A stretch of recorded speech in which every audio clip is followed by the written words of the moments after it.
bénédiction est attachée à cela. C'est pourquoi j'ai dit à quelqu'un, si en 2024 tu servais Dieu avec négligence,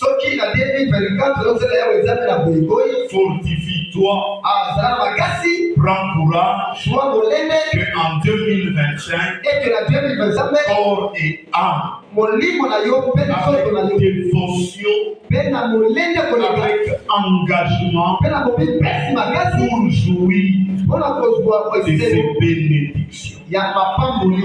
Nous avons parlé du droit d'aînesse.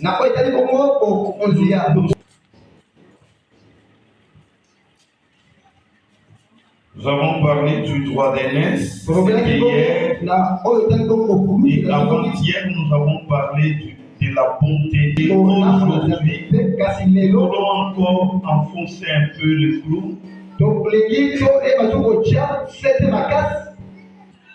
bénir les enfants de Dieu.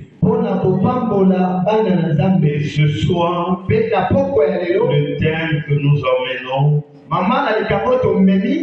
est intitulé Dieu écrit droit avec des lignes courbées.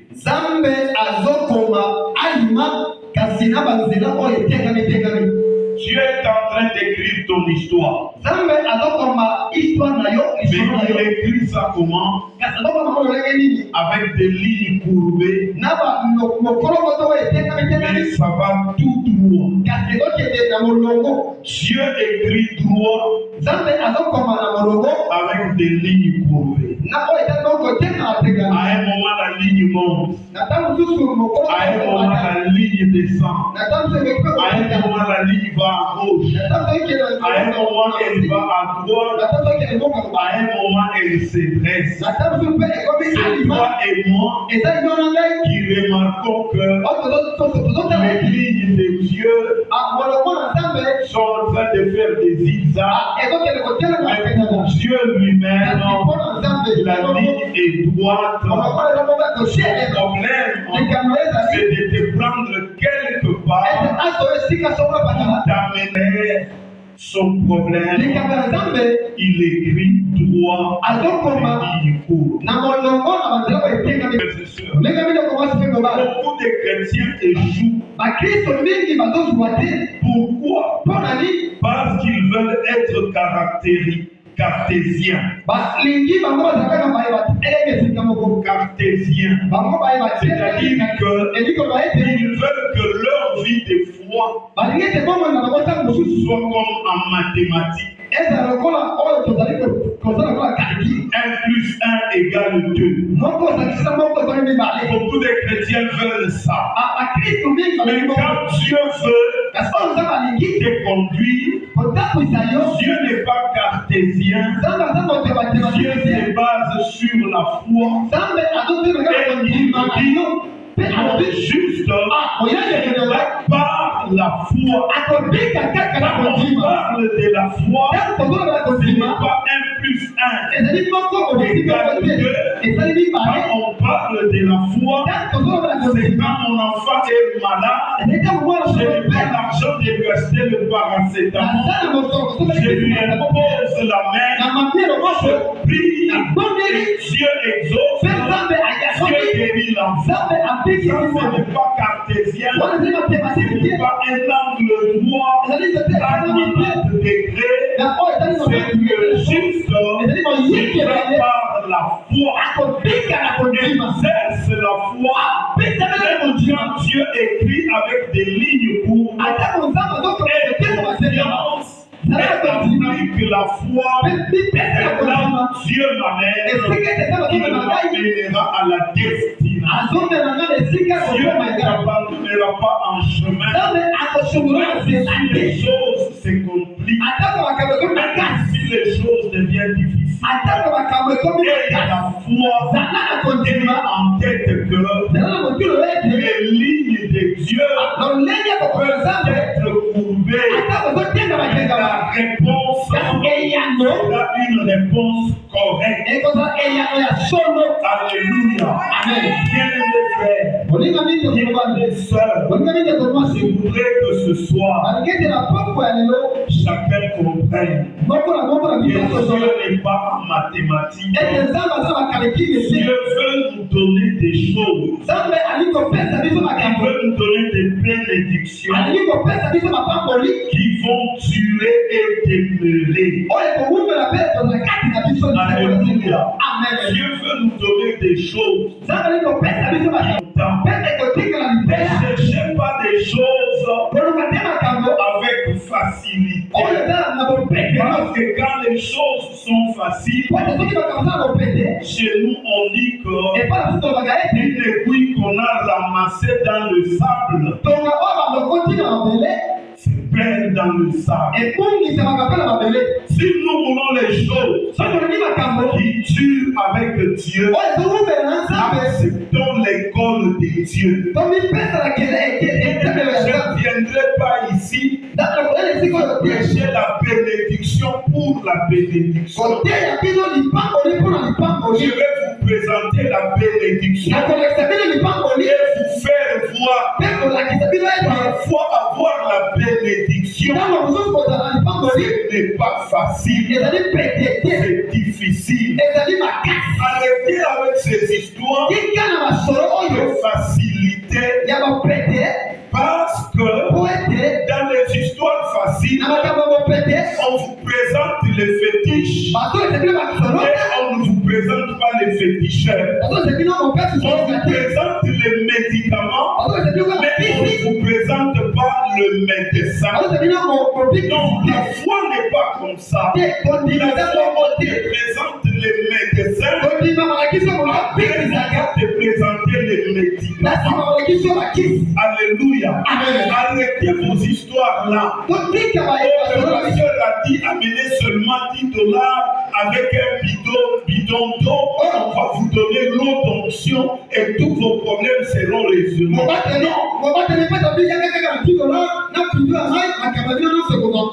Amenez un bidon d'huile avec $50. Les problèmes seront résolus. Bien-aimés frères, arrêtez la foi des facilités. Acceptez parfois des choses qui sont compliquées. Quand vous lisez dans Exode chapitre 14, pour traverser la mer Rouge, la Bible dit que Moïse prendra son bâton, il va frapper sur la mer et la mer se sépare. Et là nous sommes contents. Les chrétiens battent les mains. Dieu a fait un miracle. Mais lisez bien dans Hébreu. Quand l'auteur aux Hébreux écrit ça, il dit c'est par la foi qu'il traversait la mer Rouge comme un lieu sec. Là, il n'est pas question que Moïse prenne le bâton, la mer et la mer se sépare. Non, par la foi, il traversait la mer comme un lieu sec. Peut-être que tu n'as pas compris. Je vais te dire ceci. Quand tu lis dans les livres de rois, tu vois que Élie se présente devant Akab. La Bible dit que Élie dit à Akab, il n'y aura ni pluie ni rosée, sinon à ma parole. Et après ça, la pluie n'est pas tombée pendant 3 ans et demi. Là, les chrétiens sont contents. Ils frappent les mains. Alléluia. Dieu a fait un miracle. Mais allez lire dans Jacques chapitre 5 verset 17. 5 verset 17.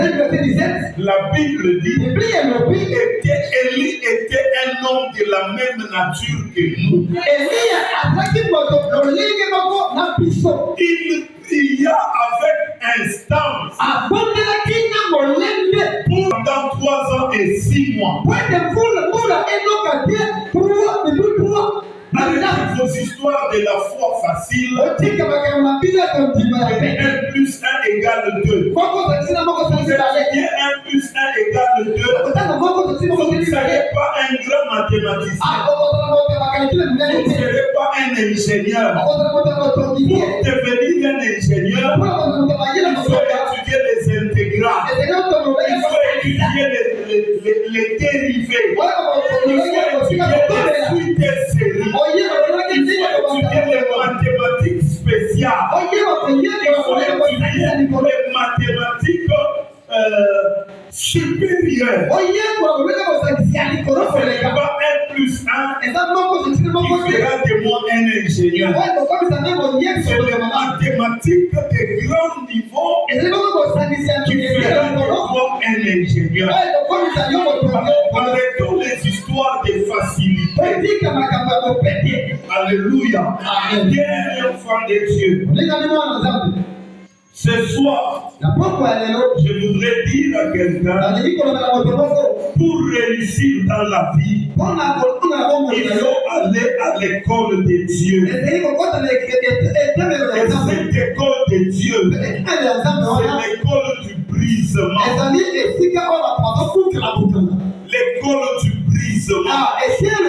Depuis que tu es venu ici, tu parles toujours de la même manière que quand tu étais païen. Depuis que tu es venu ici, tu t'habilles toujours de la même manière qu'à l'époque tu étais païen. Quand on vient à Dieu, on va se faire briser. Ce n'est pas toi qui te brises, c'est Dieu qui te brise.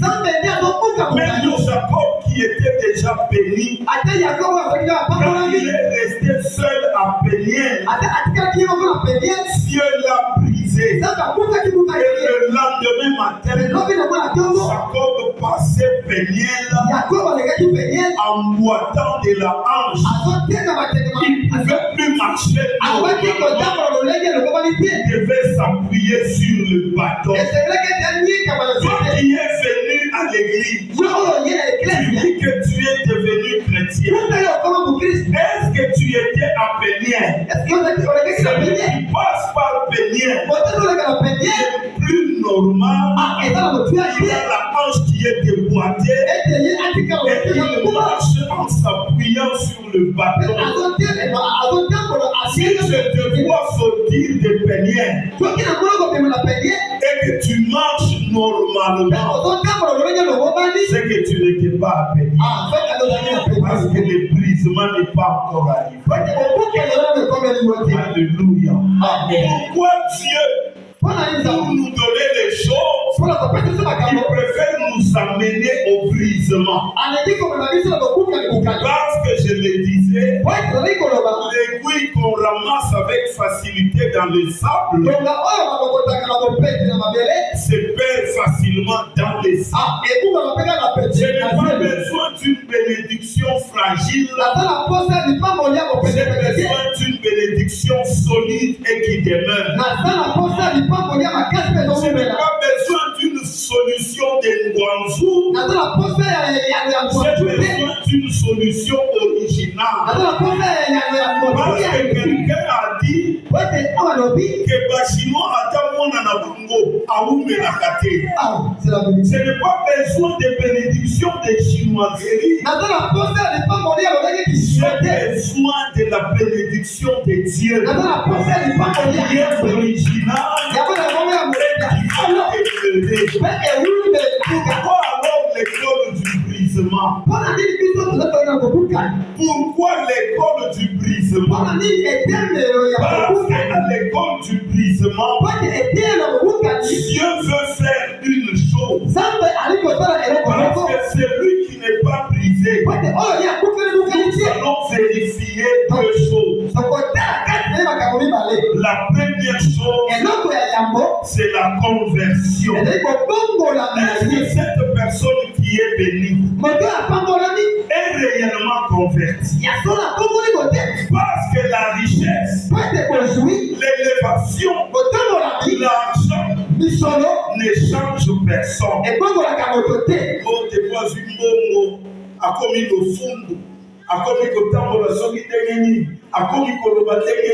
Bien-aimé, l'argent ne change personne. Et si vous voyez quelqu'un qui change parce qu'il a eu l'argent, il devient orgueilleux, il devient hautain, il devient fier, il commence à négliger de fréquenter l'église.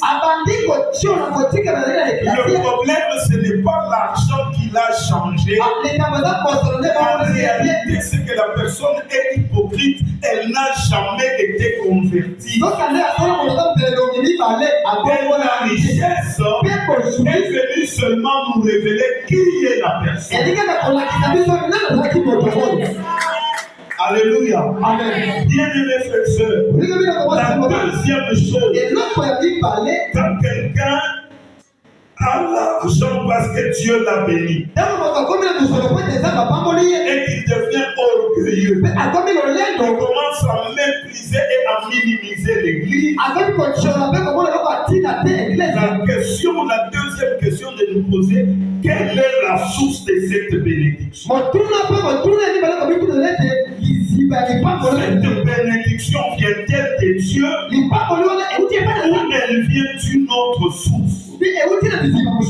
Parce que bien-aimés à l'église, nous devons faire très attention. Toute richesse, toute élévation, toute bénédiction n'est pas la bénédiction de Dieu. Alors faisons très attention.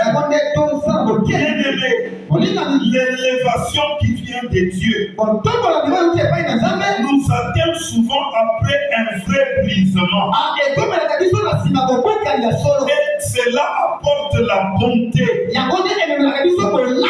douceur, la bénignité et la gentillesse pour vivre bien avec les gens. C'est lui que Dieu bénit et élève. Ne sera jamais orgueilleux parce qu'il sait d'où Dieu l'a ramassé, d'où Dieu l'a tiré.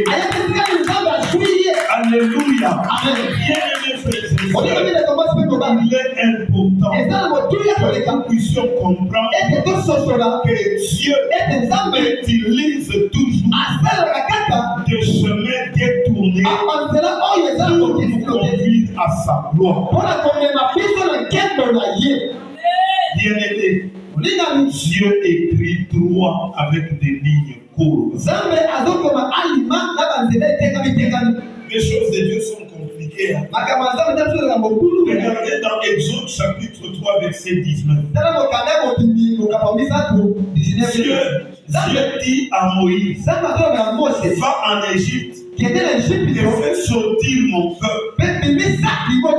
Et Dieu lui-même dit à Moïse, je sais que Moïse et Pharaon n'acceptera pas de vous laisser partir.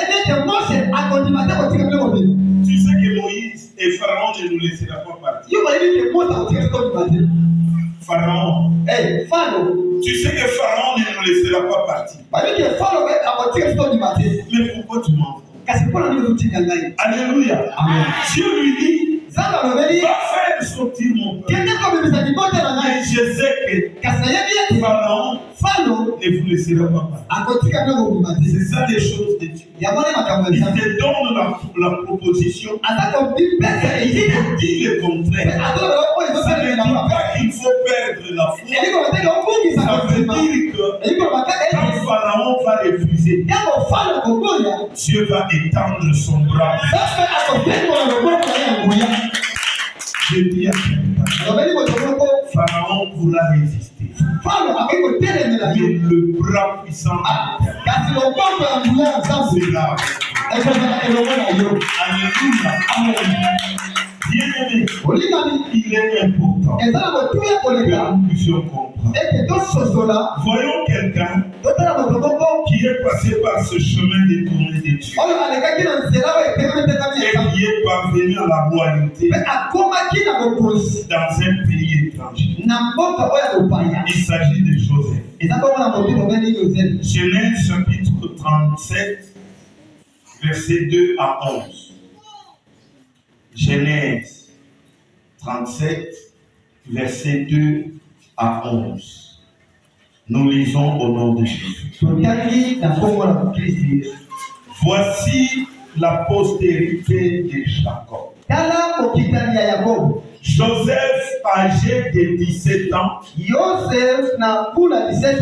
faisait paître le troupeau avec ses frères. Cet enfant était auprès des fils de Bila et fils de Zilpa, femme de son père.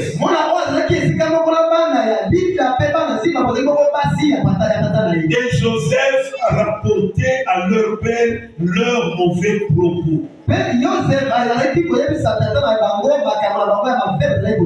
Israël aimait Joseph plus que tous ses autres fils. Parce qu'il l'avait eu dans sa vieillesse. Et il lui fit une tunique de plusieurs couleurs.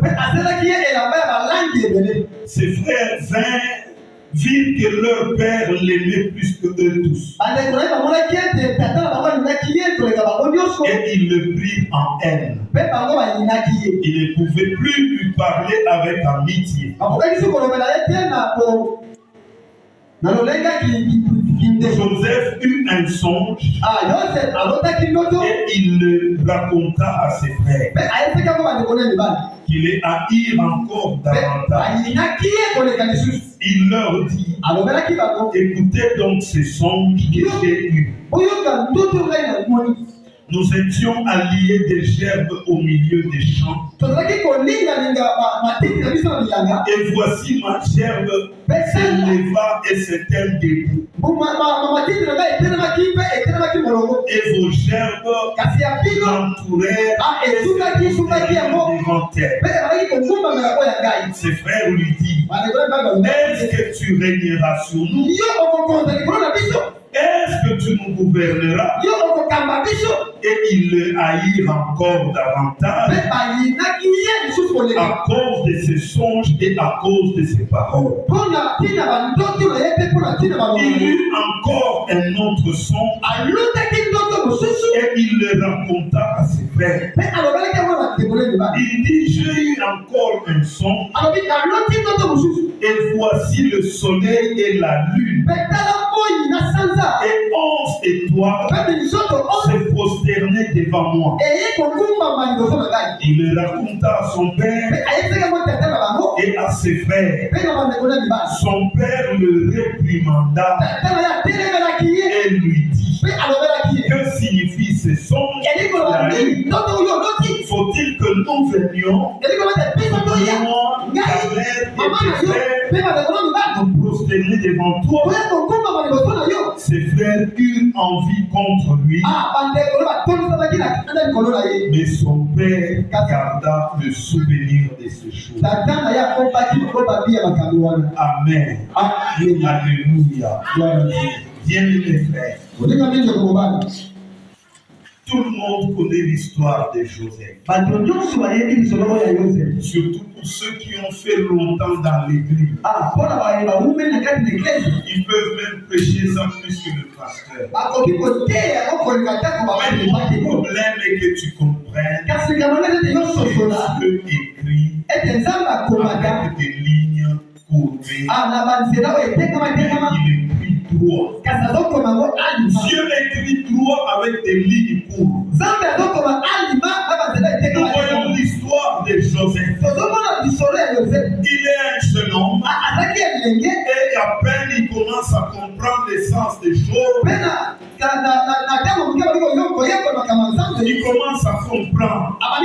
Mais il a des visions, il a des songes que lui-même ne comprend pas. Parce qu'il ne comprend pas, c'est pour ça qu'il va les raconter à ses frères. Mais regardez, on nous dit voici la généalogie de Jacob. Qui était le fils aîné de Jacob? Qui le connaît? Il s'appelle comment? Ruben. Mais ici on dit voici la généalogie de Jacob. Mais au lieu de citer le nom de Ruben, on commence par les 11e. Je vous ai dit hier que nous, vous et moi, nous sommes fils. Premier-né. Quand Dieu vous a vu, il vous prend du dernier, il vous amène en première position. Et on commence à porter les enfants de notre Père. Ils sont à 11. On commence par le 11. Voici la généalogie de Jacob.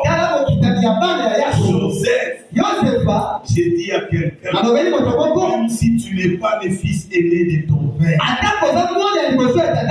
dans le Seigneur, tu es fils. Amen. Amen. Bien-aimé, Dieu avait besoin de quelqu'un qui est correct pour l'élever et en faire une grande personnalité en Égypte. Parce que Dieu avait déjà dit à Abraham que tes descendants seront esclaves 400 ans dans un pays étranger. Mais comment est-ce qu'ils vont aller dans ce pays-là? Dans la préscience de Dieu, ils ont commencé à préparer la descente des descendants d'Abraham pour aller en Égypte. Comment ils iraient là-bas? Dieu prépare une famine. Quand cette famine va frapper toute la terre, qui va sauver la famille d'Abraham en Égypte? Dieu va voir dans les descendants d'Israël et Jacob, il prend Joseph. Il dit, j'ai eu mon candidat, c'est celui-là qui va les amener. Mais comment est-ce qu'il va les amener en Égypte? Dieu crée des circonstances. Il fait que le petit gars il est avec les grands. Toutes les bêtises que les grands font, il va les dire à son père. Quand le soir il rentre à la maison, Jacob commence à les reprocher. Pourquoi toi tu as fait ça? Pourquoi tu as dit ça? Ils ont fini par comprendre. C'est Joseph qui nous trahit. C'est pas grave. On attend autour. Amen. Amen. Et pour accentuer la chose, Jacob va coudre une bonne tunique avec plusieurs couleurs. Il le donne à Joseph. Cette tunique, c'est la gloire du père qui le donne à son fils. Est-ce que c'est son fils aîné? Vous et moi, nous sommes fils. Il donne la tunique. Alors, premier incident, il dort, il fait un rêve. Il vient expliquer. Ses grands frères disent, nous prosterner devant toi. Toi, un bout d'homme comme ça. Tu n'es pas notre aîné et nous viendrons nous prosterner. Est-ce que toi tu vas nous gouverner? Alléluia. Amen. Parfois quand l'ennemi t'insulte, les adversaires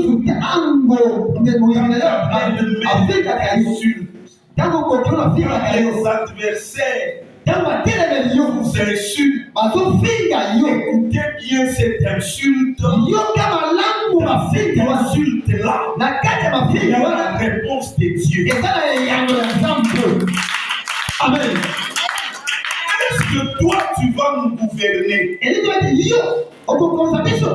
À la fin de l'histoire, Joseph n'a-t-il pas gouverné?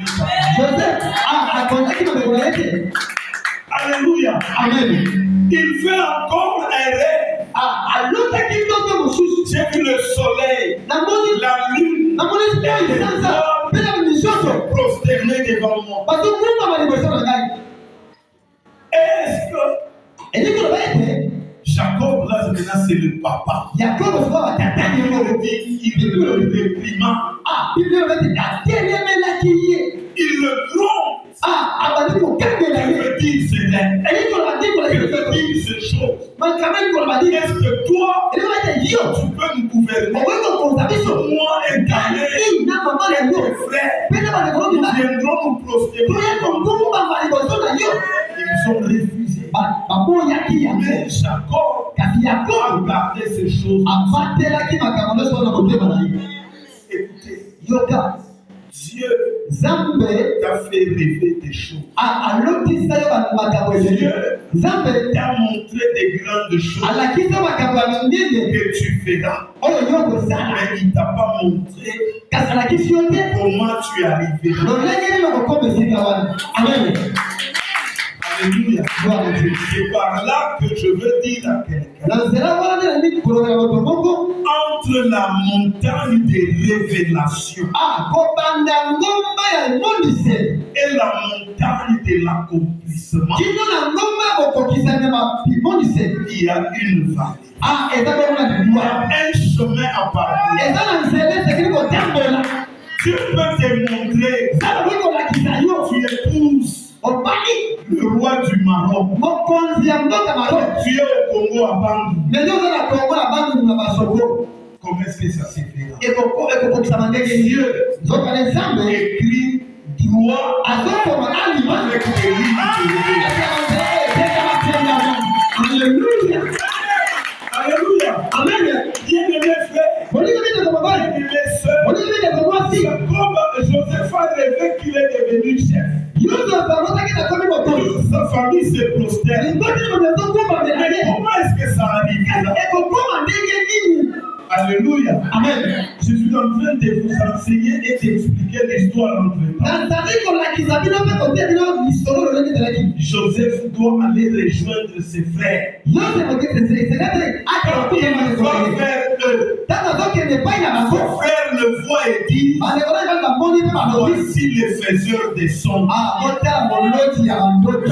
Tuons-le, voyons ce qui sera célèbre. Sur la terre, toi qui as eu des révélations, comment tu seras demain? Tu vas mettre des gens, des adversaires, des ennemis, qui croiront qu'ils vont te tuer. Ils ne te tuent pas.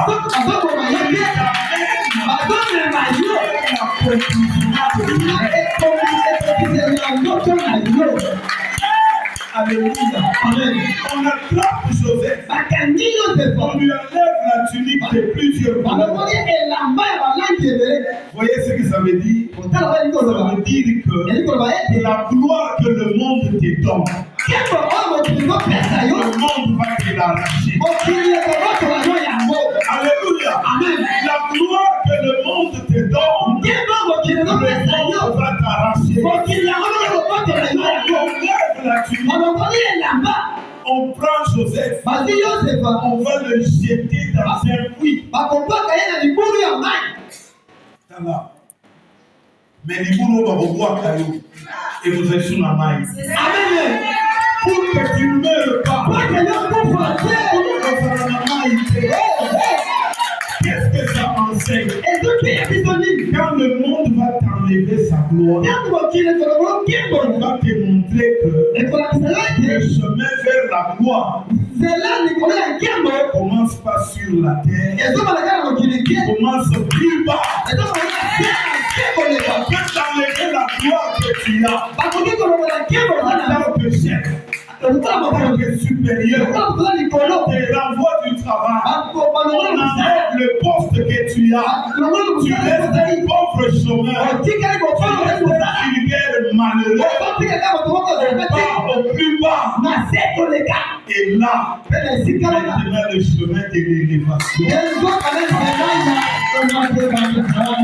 C'est pour ça que nous faisons la bénédiction prophétique de ces enfants. Genèse chapitre 5. Comme ça que dans Genèse 50, Jacob faisant la bénédiction prophétique sur ses enfants, il va dire que Joseph est le rejeton des arbres. Puis il va monter et ces rejetons vont dépasser la muraille. Alléluia. Amen. Il est jeté dans un puits. Quand on les jette dans un puits, les Ismaélites sont en train de passer. Et les gens, ses frères, commencent à dire vendons-le. Mais on va les vendre là. Les gens commencent à se discuter le prix. Les gens commencent à négocier le prix. Quelque part tu es là.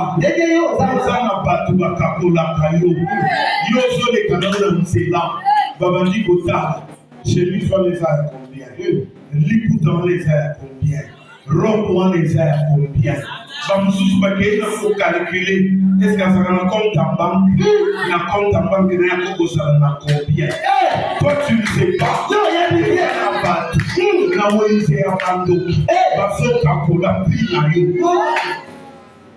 Alléluia. Amen. Ses propres frères ne sont pas des étrangers. C'est-à-dire que le gars, même la femme qui met sa tête dans ton sein quand tu dors, si elle n'est pas une femme que Dieu t'a donnée, elle peut aller négocier.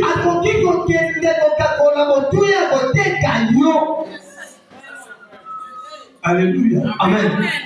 Bien-aimés frères, confiance ensemble. Amen. Je ne dis pas aux hommes d'aller faire des problèmes à leurs femmes. Je ne dis pas aux femmes d'aller faire des problèmes à leurs femmes. Priez seulement. Parce que vers le soir, une lumière apparaît.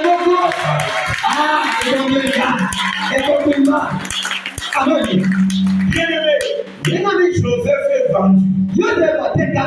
Quand il arrive en Égypte, c'est lui qui l'achète. Écoutez, quand vous êtes dans le plan de Dieu, c'est lui qui va vous acheter. Et ce n'est pas n'importe qui. C'est un homme de valeur.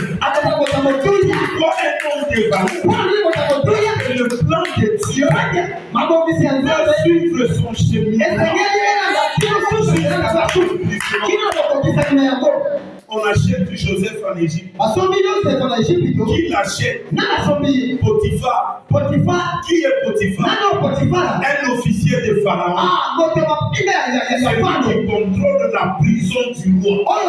Donc la prison que Potiphar gérait, c'était une prison des hommes politiques. C'est lui qui n'est pas en règle avec le roi. Pour qu'on puisse l'oublier, on le jette dans la prison que Potiphar gère. Et Dieu envoie Joseph dans la maison de Dieu. Joseph travaille.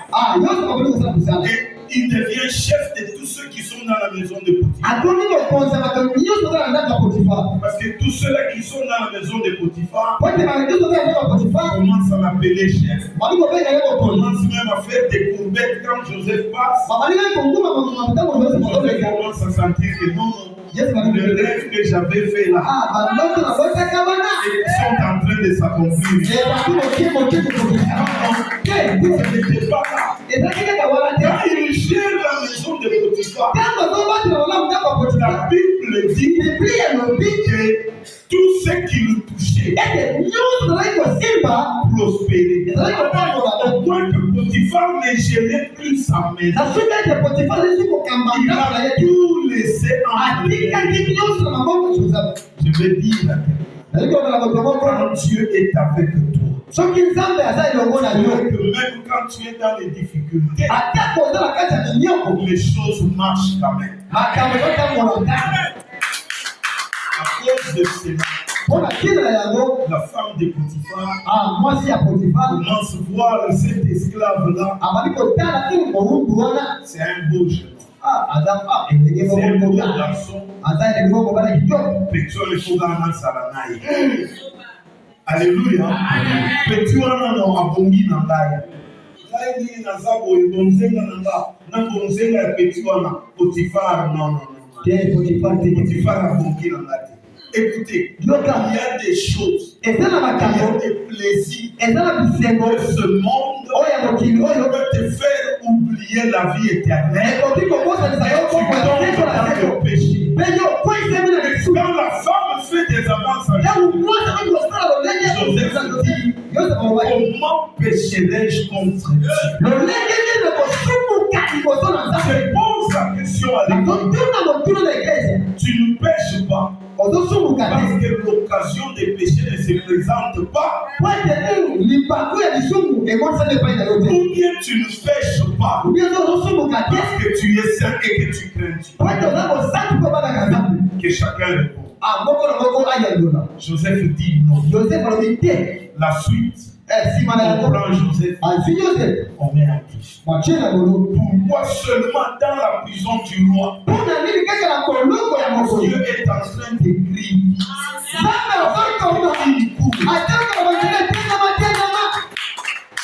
Alléluia. Amen. Quelques temps après, on amène les chansons du roi, les chansons du roi et les panetiers, on vient les mettre en prison.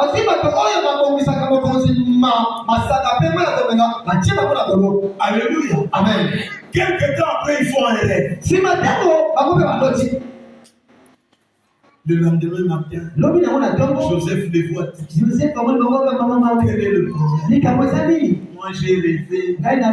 On a mis 3 paniers de raisins sur la tête. L'autre, j'ai rêvé. On a mis 3 paniers de pain sur ma tête. Et les oiseaux venaient manger. Joseph lui dit, toi, dans 3 jours, on va te couper la tête. Toi, dans 3 jours, on va te rétablir. Tu vas retourner auprès des pharaons. Mais quand tu es auprès des pharaons, n'oublie pas. 3 jours après, on a tué l'un, on a restauré l'autre. Celui qu'on a restauré a oublié de parler de Dieu. Je veux dire laquelle. Si Dieu ne t'a pas donné, même ton propre père, Dieu n'est pas te donner. Alléluia. Je veux dire laquelle. Si Dieu ne t'a pas donné, même si c'est ton grand frère qui engage des gens. Ton grand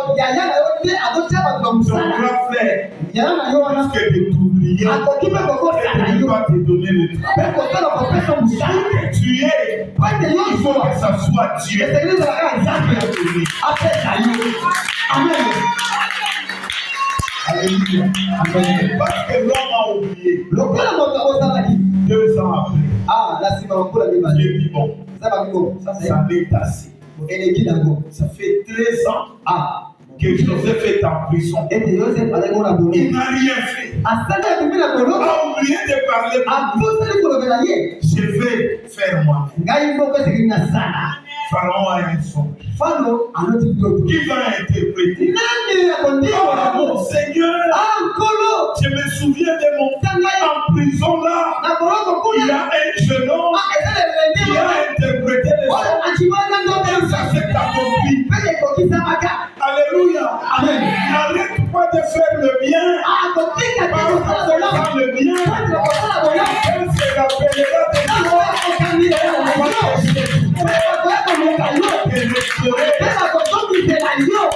Alléluia. Amen. Joseph sort de la prison. Quand il arrive devant Pharaon, Pharaon lui dit le songe. Joseph commence à expliquer les songes. Et quand Joseph explique les songes, bien-aimés frères et sœurs, je vais dire à quelqu'un, quand Dieu te donne l'occasion de faire une demande d'emploi, ou bien de faire une lettre de motivation, ne va pas écrire n'importe quoi. Alléluia. Bien-aimés frères, nous quand on a terminé l'école, il y avait plus la lettre de demande d'emploi, la lettre de motivation. Il y a une différence entre demande d'emploi et motivation. Demande d'emploi, c'est qu'il n'y a pas d'offre.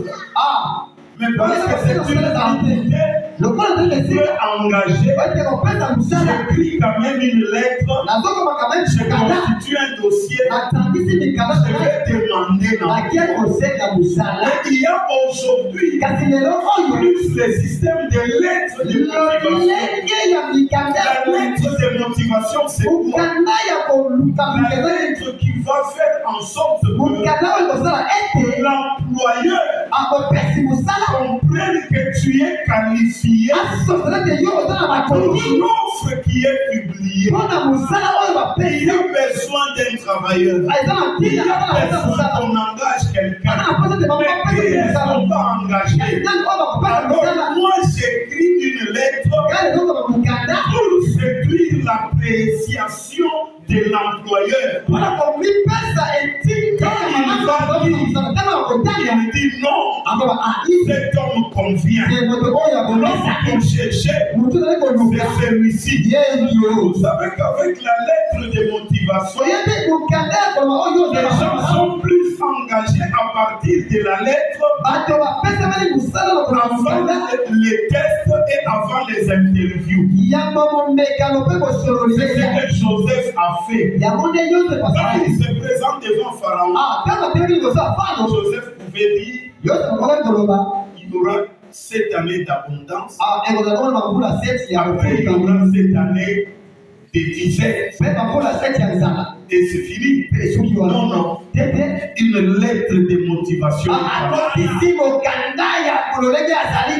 Quand ces choses arriveront, pendant les 7 années d'abondance, que Pharaon construise des dépôts. Quand les gens auront l'abondance, que Pharaon commence à acheter les productions pour remplir les dépôts dans tout le pays. Et quand maintenant il y aura la famine, Pharaon va commencer à vendre les semences, les blés, que les gens survivent. Alléluia. Pharaon regarde au ciel, il regarde la terre. Il regarde tous ces magiciens qui étaient là, personne n'a pu interpréter. Où trouverons-nous quelqu'un qui a un esprit de Dieu en lui? Il y a un esprit supérieur en lui. Ce que tu as dit là, fais-le. Pharaon enlève son bracelet. Il le met. Il enlève son vêtement. Le coupe. Prends son cheval royal. Il le donne à Joseph. Il prend le cachet du royaume. Il le donne à Joseph. Et il dit, écoutez bien. Il dit, dans ce pays, seul le trône fera la différence entre toi et moi. Dans ce pays, tout le monde obéira à ce que tu dis. Amen. Bien-aimé frère, bien-aimé sœur, les souffrances que tu traverses ne vont pas te tuer. Mais regarde, si tu n'as pas un problème avec Dieu, cette souffrance-là ne t'amène pas à la mort. Elle est en train de t'amener à la gloire. Joseph devient la deuxième personnalité du royaume. La Bible déclare les légères afflictions du moment produisent pour nous un poids éternel de gloire. Alléluia. Amen. On prend Joseph, on le met sur les champs du pharaon. Et à partir de ce jour-là, Potiphar a eu peur de Joseph. Il a été esclave. Mais il est devenu roi. Aucun officier de pharaon pouvait résister. Il était esclave de Potiphar. Il peut maintenant commander.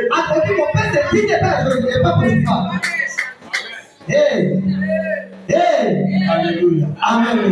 Si ce n'est pas l'autre année. Alléluia. Amen. Dieu est capable de changer les choses. Le jeune homme avait 17 ans. Quand il a rêvé, il a maintenant 30 ans. Quand il va rencontrer Pharaon, toi, qu'est-ce que tu vas dire? Profession baptiste, non. Profession pasteur Claude Nandimi Angote. 10 ans. Alléluia. La Bible déclare cette prophétie est menti. La parole c'est là il y a même si elle n'est pas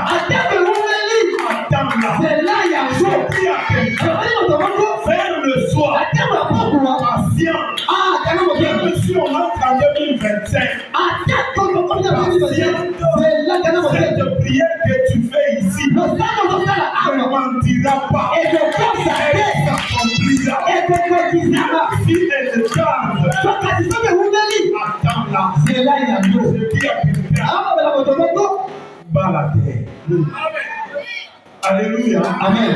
Bas la terre. Dieu va accomplir. On se retrouve avec Joseph qui est maintenant au sommet de l'Égypte. Dieu avait dit qu'il y aura 7 ans de famine. La famine commence à frapper. Ses frères ont appris qu'il y a de la nourriture en Égypte. Et ils sont venus en Égypte. Alléluia. Amen. Bien-aimés, nous sommes dans Genèse 42, verset 6. Joseph commandait dans le pays d'Égypte. C'est lui qui vendait du blé à tout le peuple du pays. Les frères de Joseph vinrent et se prosternèrent devant lui face contre terre. Alléluia. Alléluia. Bien-aimé. Souvenez-vous, quand il avait 17 ans, il leur a dit qu'on était en train de lier des germes. Vos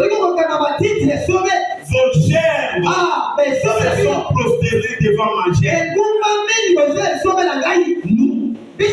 Nous, tes grands frères, nous prosternés devant toi. Ça, c'est quel blague? 13 ans plus tard, il dit ça sont venus en Égypte. Et la Bible dit, ils se prosternaient. Écoutez, personne ne les a forcés. Automatiquement, ils arrivent devant Joseph, ils se prosternent. Alléluia. Amen. Ils avaient refusé. Mais quand vous lisez les Genèse 40, à Genèse 50, vous trouverez que Joseph se sont prosternés devant Joseph à 5. Alléluia. J'ai dit à quelqu'un, les gens peuvent ne pas te croire, mais le rêve que tu as fait, ne le néglige pas. La prophétie t'a donné. Ne rejette pas. Même si elle tarde, attends-la, elle s'accomplira. Ici, quand je parle du rêve, quand je parle de la prophétie, parfois c'est toi-même. Un jour, l'esprit t'a poussé. Tu as dit quelque chose. Tu as dit là, retiens ça. Ça s'accomplira. Je termine la 6e primaire. Mon père n'a pas de moyens pour m'envoyer dans les bonnes écoles. Je vais dans les cycles courts de mécanique. L'oncle vient à la maison. Il dit, mais savons que toi tu es intelligent. Tu pouvais faire des bonnes études, avoir un bon diplôme et aller à l'université. Mais maintenant toi, tu vas dans les cycles courts. Quand tu vas finir, on va t'engager ouvrier à la GECAMI. Et c'est fini, tu commences à attendre la retraite. J'avais que 14 ou 15 ans. J'ai dit à l'oncle, je ne sais pas si c'est l'enfance ou si c'est l'esprit de Dieu. J'ai dit à mon oncle, je vais terminer les cycles. Je vais travailler pendant 5 ans. Après 5 ans, j'irai à l'université. Je ne suis qu'un enfant. J'ai dit ça. Je ne sais pas comment ça va se faire. J'ai terminé le cycle. Je suis engagé mécanicien. Mais quand je suis entré comme mécanicien, j'ai vu que mes amis continuent à aller au collège. Je me suis inscrit comme autodidacte. J'ai commencé à étudier pour avoir des diplômes. Dieu merci, j'ai eu mon diplôme. Maintenant reste les défis. Et 5 ans après, alléluia. Amen. 5 ans après, je ne sais pas parce que les temps. Amen. Alléluia. Amen. Dieu suscite un certain qui ont pour moi, c'est un Jean 12 à Caribon.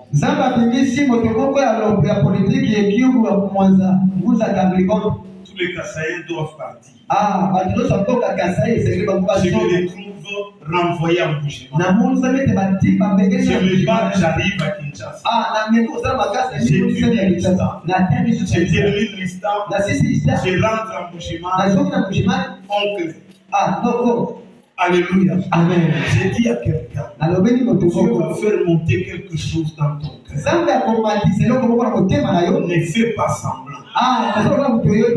Suis ton cœur. Selon que Dieu t'oriente, tu verras cet accompli. En mon emploi, je suis dans la gare de Kamina. J'avais un ami. Je lui dis bientôt là. Je vais faire une descente à Kinshasa. Je vais étudier à Tanista. Il me regarde. Nous sommes ici. Nous n'avons même pas de maison. Toi, tu rêves Kinshasa. 10 ans après, ils ont habité dans la parcelle voisine. Il me dit, mais tu te souviens de ce que tu m'avais dit à Kamina? On dirait que c'est arrivé. Je dis, Dieu ne ment pas. Écoutez, il y a une parole dans ton cœur. Il y a une parole dans ta bouche. Il faut que tu suives ça.